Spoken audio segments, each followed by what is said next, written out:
चलो भाई, खाने का टाइम हो गया है, सब लोग उठो और खाना वाना खा लो। और दिया, तुम भी जाकर हाथ मुंह धो लो और बाहर आ जाओ, मैं तब तक खाना लगाती हूँ। जी मम्मी जी।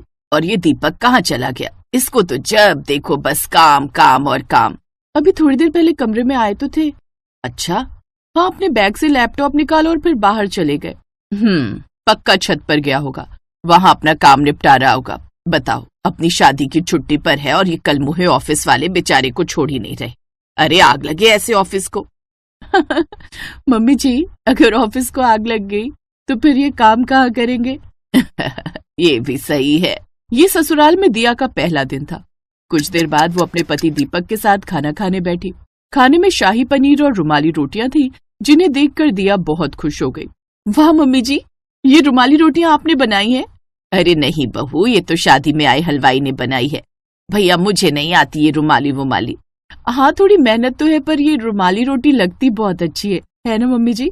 हाँ चलो, तुम खाना शुरू करो ना, वरना सब्जी ठंडी हो जाएगी और रोटी भी। सुमित्रा की बात सुनकर दिया खाने पर फोकस करने लगी। फिर अगले दिन, दिया बेटा, अब सारे रिश्तेदार चले गए हैं, अब तुम आज पूरा दिन आराम करो। आज खाना मैं बनाऊंगी, फिर कल तुम्हारी पहली रसोई होगी। ठीक है मम्मी जी, जैसा आप कहें। उस दिन सुमित्रा ने तीनों वक्त बढ़िया बढ़िया खाना बनाया, तीनों टाइम अलग अलग सब्जी। फिर रात को सोने से पहले, सुनिए, मम्मी जी ने आज क्या बढ़िया खाना बनाया था ना? हाँ, मेरी माँ बहुत अच्छा खाना बनाती है। मैं जानता था कि तुम्हें भी उनके हाथ का खाना बहुत अच्छा लगेगा। अरे अच्छा तो लगा, लेकिन उन्होंने मेरी टेंशन भी बढ़ा दी। अरे ऐसा क्यों? अगर मम्मी जी इतना अच्छा खाना बनाती हैं, तो उन्हें तो अपनी बहू से भी बहुत सी उम्मीदें होंगी ना, कि मैं भी उनके जैसा ही बढ़िया खाना बनाऊं।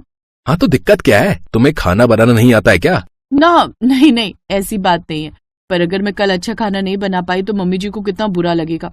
अब कसम से, अगर कल खाना अच्छा नहीं बनाना तो मैं अपने मायके भाग जाऊंगी, फिर आप कुछ दिन बाद मुझे लेने आ जाना। अरे यार, कितना डर रही हो तुम, मुझे तुम पर पूरा भरोसा है। पर आपने तो मेरे हाथ का खाना अब तक खाया भी नहीं।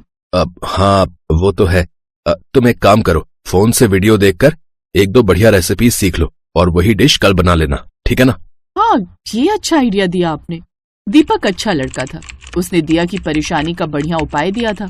थोड़ी देर बाद दीपक और दिया दोनों मोबाइल में बढ़िया बढ़िया डिशेस देखने लगे। और फिर अगले दिन, बहू उठ गई क्या? हाँ मम्मी जी। चलो फिर मेरे साथ, आज तुम्हारी पहली रसोई है ना, तो सबसे पहले चलकर भगवान जी का आशीर्वाद ले लो। हाँ मम्मी जी, चलिए। पूजा करने के बाद दिया रसोई में चली गई और खाना बनाने लगी। तभी उसकी सास सुमित्रा फिर से उसके पास आती है। मैं और तुम्हारे पापा बाहर टीवी देख रहे हैं, तुम्हें कोई भी मदद चाहिए तो मुझे आवाज लगा लेना, ठीक है? देखो, यहाँ इस तरफ सारे मसाले हैं और वहाँ दालें और बाकी सामान, ठीक है ना? जी जी ठीक है मम्मी जी। सुमित्रा के जाते ही दिया ने अपना माथा पकड़ लिया। दरअसल उसे सारी सब्जियां तो बनानी आती थी, पर रोटी बनाने में उसका हाथ तंग था।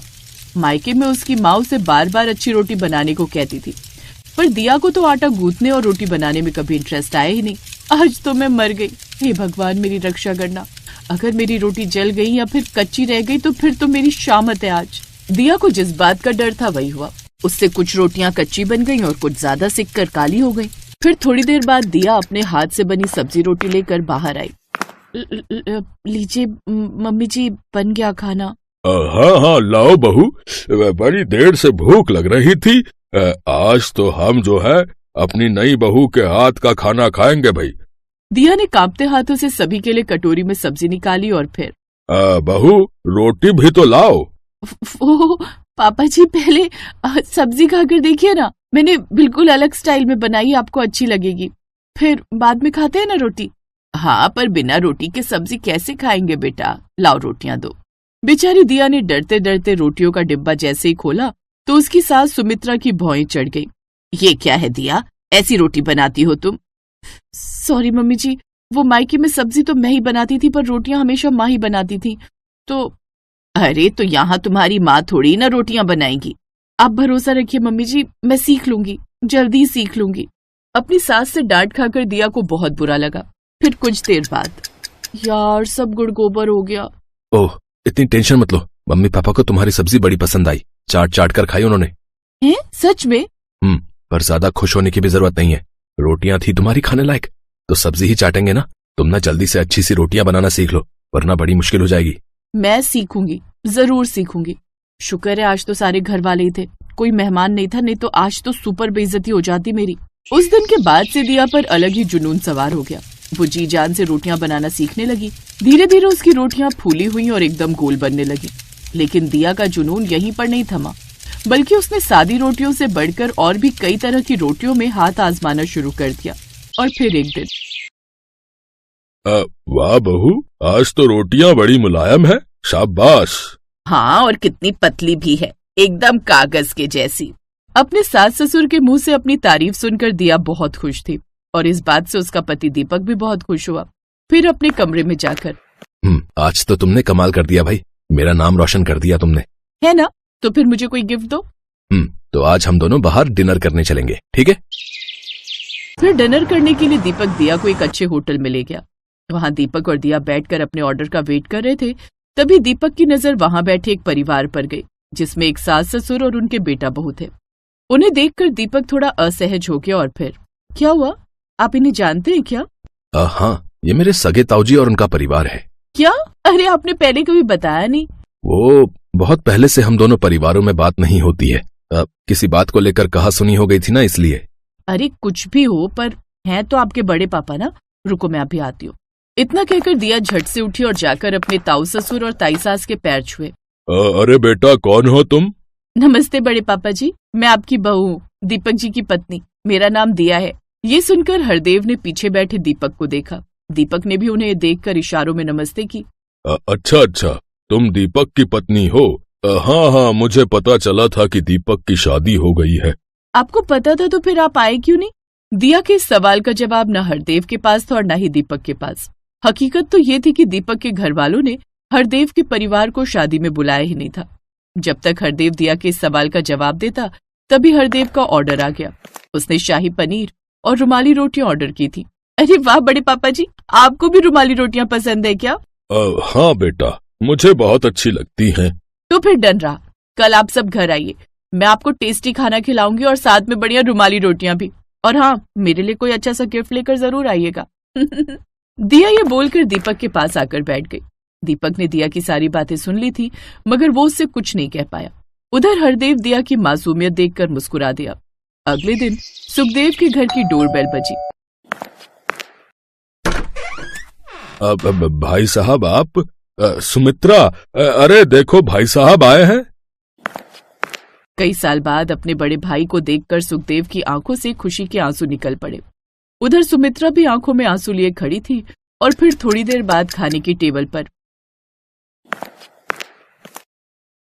बड़े पापा जी ये लीजिए, ये दाल मखनी, मटर पनीर और ये रही आपकी रुमाली रोटियां। मैं तो कल से ही इन रोटियों का इंतजार कर रहा था। फिर जैसे ही हरदेव ने रुमाली रोटी का पहला निवाला चखा, भाई वाह, कमाल कर दिया बेटा। मैं तो कम से कम 8 रोटी और खाऊंगा। हाँ, अपने सुक्कड़ ससुर से पूछ ले, इसको एक और रोटी चाहिए या इसी एक में हो जाएगा? हरदेव की बात सुनकर सभी लोग हंसने लगे। दिया के प्यार और उसकी गर्मा गर्म रुमाली रोटियों ने एक बार फिर एक परिवार में प्यार की गर्माहट भर दी थी। एक बार फिर एक टूटे परिवार को जोड़ दिया था और इसके लिए सभी उसे आशीर्वाद दे रहे थे। काव्या की शादी बड़ी धूमधाम से संपन्न हुई और वो अपने ससुराल आई। ससुराल में उसे बहुत प्यार मिला, लेकिन शादी से पहले से ही वो एक बात से हमेशा टेंशन में रहती थी। उसने सुना था कि जेठानियां बहुत तेज होती हैं और देवरानी की बिल्कुल मदद नहीं करती। सासू माँ ने काव्या को रोटियां बनाने को कहा तो काव्या परेशान हो गई। काव्या की जेठानी सविता, जो घर की बड़ी बहू थी, हर काम में निपुण थी, खासकर रोटियां बनाने में। मैं क्या करूं, अब तो सासू माँ ने मुझे भी रोटियां बनाने के लिए बोल दिया है, पर मैं यहाँ पर किसी से ये भी नहीं कह सकती कि मुझे मुलायम रोटियां बनानी नहीं आती। घर पर तो मैं जब भी रोटियां बनाती थी तो मेरी रोटी सूख जाती थी। यहाँ भी मैंने कोशिश की है, पर मुझे नहीं लगता कि मैं मुलायम रोटियां बना पाऊंगी। घर पर तो मम्मी संभाल लेती थी, मैं तो सिर्फ सब्जी बनाती थी। रोटी का काम मम्मी के जिम्मे था, पर यहाँ पर तो सासू माँ ने मुझे ही रोटियां बनाने के लिए बोल दिया है। अब रात की रोटियां मैं कैसे बनाऊं, मुझे कुछ समझ नहीं आ रहा, क्या करूंगी। सविता दीदी से पूछना भी ठीक नहीं लगेगा, कहीं वो मेरा मजाक ही ना उड़ा दे कि मुझे मुलायम रोटी बनानी नहीं आती। एक बार कोशिश करती हूँ, शायद बन जाए। काव्या ने किसी तरह रोटियां बनाई, लेकिन वो रोटियां सूख गईं। हे भगवान, अब मैं क्या करूं? मेरी रोटियां तो बिल्कुल सूखी हुई लकड़ी जैसी बनी है। ये रोटियां अगर माँ, बाबूजी, जेठ जी और आशीष ने खाई तो सब मुझ पर हंसने वाले। एक काम करती हूँ, फोन में कोई वीडियो देखती हूँ, शायद समझ में आ जाए। काव्या इंटरनेट पर वीडियो देखती है जिसमें बताया गया था कि आटे में थोड़ा सा मैदा मिलाने से रोटियां मुलायम बनती हैं। क्यों ना मैं भी ये तरीका आजमाऊं। काव्या को मुलायम रोटियां बनाने का तरीका मिल गया था और आटे में मैदा मिलाने लगी। ये तो बहुत थोड़ा रहेगा, मुझे तो ज्यादा रोटियां बनानी है। एक काम करती हूँ, आधा आटा और आधा मैदा ले लेती हूँ तो और मुलायम रोटियां बनेंगी। काव्या चोरी छुपे आटे में मैदा मिलाकर रोटियां बनाती है। रोटियां मुलायम बन जाती हैं और परिवार के सदस्य उसकी तारीफ करने लगते हैं। काव्या बहू, रोटियां तो बहुत मुलायम हैं। हाँ बहू, रोटियां वाकई में बहुत मुलायम बनी है। काव्या, तुम्हारी रोटियां मुलायम तो बनी हैं, पर साथ में इतनी सफेद बनी हैं मानो हम नान खा रहे हों। काव्या घबरा जाती है। वो ये तो बस। काव्या, आशीष को तो आदत है मजाक करने की, पर रोटियां बहुत बढ़िया बनी है। ऐसे ही रोटियां बनाया करो। मजाक कर रहा था, रोटियां बहुत टेस्टी बनी है काव्या। आशीष की बात सुनकर काव्या मुस्कुरा देती है। उस दिन बात खत्म हो गई, पर एक दिन सविता मछली बनाने के लिए ड्रम में मैदा ढूंढ रही थी। तभी उसने देखा मैदे का ड्रम खाली है। मैंने तो कुछ दिन पहले ही मैदा मंगवाया था, पर मैदे का ड्रम खाली क्यों है? मैंने तो मैदे का कुछ भी नहीं बनाया। हो सकता है खत्म हो गया हो। एक काम करती हूँ, मैदे के साथ आटा भी देख लेती हूँ। दोनों चीज एक साथ राशन से मंगवा लूंगी। ये आटा कुछ अलग क्यों लग रहा है? ऐसा लग रहा है आटे में मैदा मिला हुआ है। कहीं काव्या आटे में मैदा तो नहीं मिलाती? तभी उस दिन देवर जी बोल रहे थे कि रोटियां सफेद हैं। हो ना हो जरूर ऐसा ही है। मुझे काव्या से पूछना होगा। मैदे की रोटियां तो हम सबके लिए बहुत नुकसानदायक है। तभी काव्या आ जाती है। सविता उससे इस बारे में पूछती है। काव्या, सच बताओ, क्या तुमने आटे में कुछ मिलाया है? दीदी, मैंने उसमें थोड़ा सा मैदा मिलाया था ताकि रोटियां मुलायम बन सकें।